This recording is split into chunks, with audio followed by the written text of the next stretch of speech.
E qartë, cili do t'jetë hapi që do të marrë pas këtyre proceseve të brendshme zgjedhore Partia Demokratike? Do t'jetë fokusi tek protesta, apo do t'jetë fokusi tek puna në terren me strukturat për të evidentuar profile që kërkon një zonë e caktuar?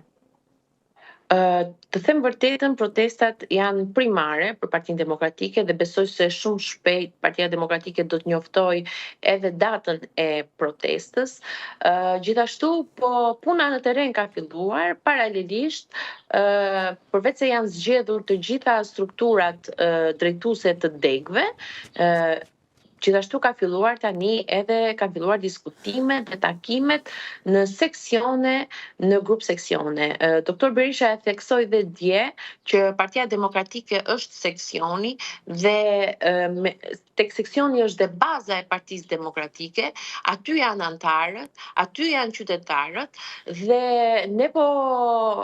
ne kemi filluar të marrim mendime, të shoqërisim ide se kush do t'jetë, si do t'jetë, disa emra që besoj se vetë antarët e Partisë Demokratike do t'i propozojnë dhe puna në terren, them vërtetën, është gjëja më e rëndësishme që duhet heci paralelisht edhe me protestat e Partisë Demokratike. E di që është një energji shumë e madhe, sigurisht ka lodhje dhe ka angazhim të jashtëzakonshëm, por ne në këto kushte jemi, siç e thash edhe dje gjatë fjalimit tim, që neve kemi kaluar një kalvar shumë të vështirë, Partia Demokratike ka kaluar një kalvar shumë të vështirë, ku është sulmuar nga të gjitha drejtimet. E thash edhe dje, u sulmuam jo vetëm me anë të presionit të administratës, patronazhimit apo prokurorëve politik për Partinë Demokratike, por siç e thotë edhe doktor Berisha, shpesh herë ndoshta edhe mediat kanë bërë një anashkalim të gjërave kryesore, duke përqendruar vëmendjen në çështje dytësore që nuk kanë aq vlerë për qytetarët dhe për një parti opozitare. Çfarë ka evituar media? Si edhe një? Media, çfarë ka anashkaluar, ka lënë në hije, ka sfumuar? Në lidhje me Partinë Demokratike? Po, me atë që ka artikuluar zoti Berisha që po më rithekson. Tani, të them vërtetën, siç e thash edhe më përpara, Partia Demokratike ka kaluar situata jashtëzakonisht vështira, por unë nuk besoj se opozita është e keqja e këtij vendi. Unë nuk besoj se duhet përqendruar vëmendja më shumë tek korrupsioni i kësaj qeverie, më shumë tek ata që janë përpjekur të bëjnë dhe me lavazhin e trurit që janë përpjekur t'i bëjnë shqiptarëve disa analistë të banaqeve politike në për media të ndryshme.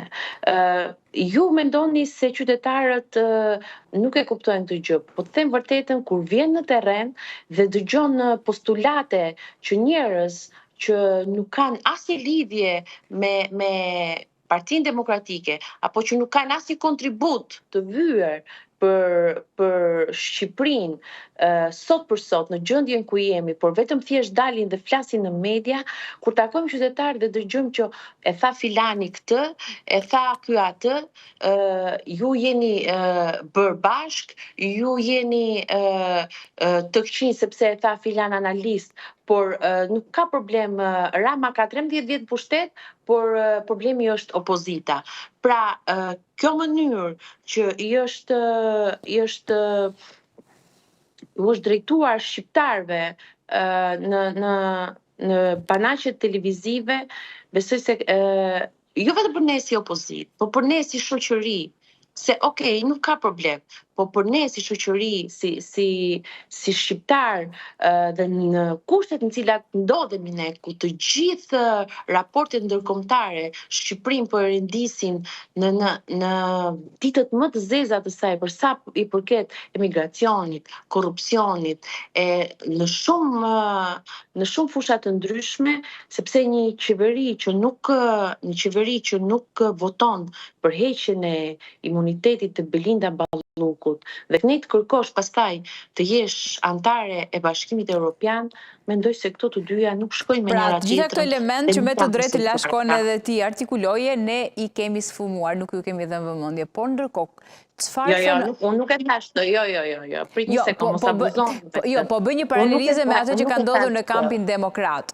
Çfarë kemi, ose ku e kemi vendosur në theksin që kemi gabuar si media? Unë kam në të përgjithshme në gjës për gjë që ka ndodhur në Partinë Demokratike. Se unë bestoj që duke marrë, ftuar... Zonja Xhani, ju më keni ftuar mua sot, këtu në studio, dhe unë tani të dalë të flas këtu dhe të them që Partia Demokratike është më mira, ne jemi më të mirët, ne jemi më kështu, ne jemi më shumë. Jo, po ti nuk je ajo kategori, jo, në absolut. Unë nuk e besoj dot. Por, ama, në banaqe televizive sot kemi njerëz që nuk di çfarë të them. Nuk di që të them në kuptimin që mënyra se si ju serviret opozita shqiptarve, për mendimin tim është mënyra më e gabuar. Unë nisa të them që mediat ne kemi dëshirën e mirë, bon sensin që nis nga vetja për të thënë dhe për të tjerët, që në çdo tryez diskutimi...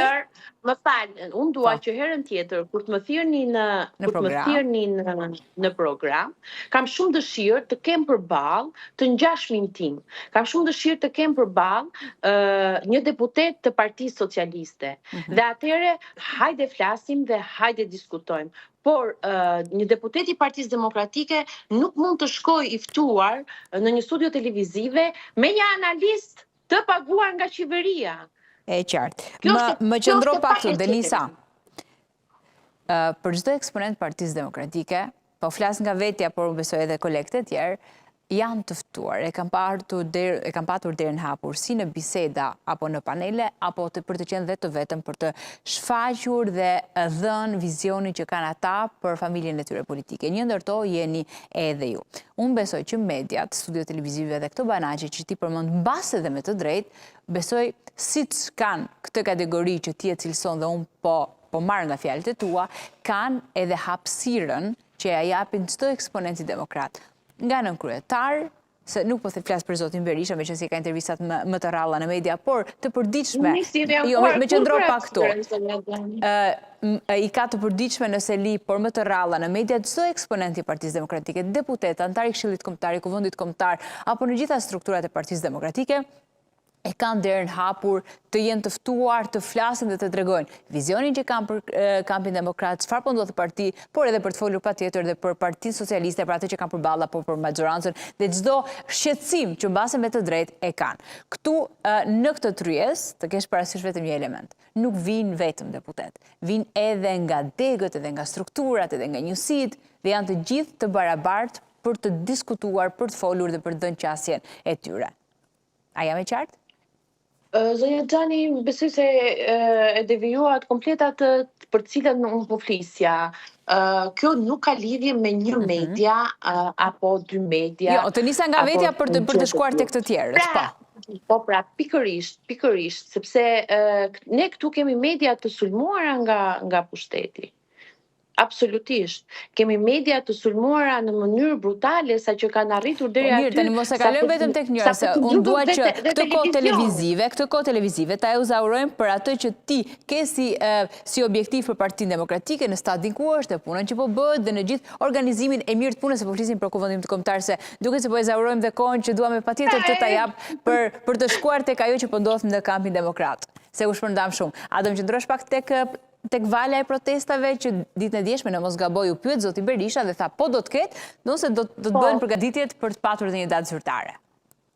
Po, e vërtet është kjo, sepse po diskutohet, e thash dhe njërë, ne kemi pasur angazhime shumë të mëdha këtë periudhë në strukturat, në përzgjedhjet e strukturave, por edhe në degë dhe në shumë drejtime të tjera, se thash kemi përzgjedhje deri në seksion. Dhe çështja është që ka pas dhe më thënë edhe një organizim shumë të madh, dhe më thënë se kjo do energji të jashtëzakonshme, sigurisht që edhe protesta do energji të jashtëzakonshme. Besoj se shumë shpejt do të ketë edhe një datë të caktuar ku do të njoftohet edhe protesta. E qartë. Ju e dini që protestat janë angazhimi kryesor i Partisë Demokratike, por paralelisht edhe me punën në terren, sepse shkojnë sinkron me njëra tjetrën. E qartë. Denisa, të falenderoj shumë, je gjithmonë i mirëpritur në Euronews për çdo zhvillim që vjen nga kampi demokrat dhe për çdo qasje që ke për një më të mirë të mundshme të Partisë Demokratike. Faleminderit e dashur, shumë faleminderit. Shkëndemi për pak momente, rikthehemi me të tjera zhvillime.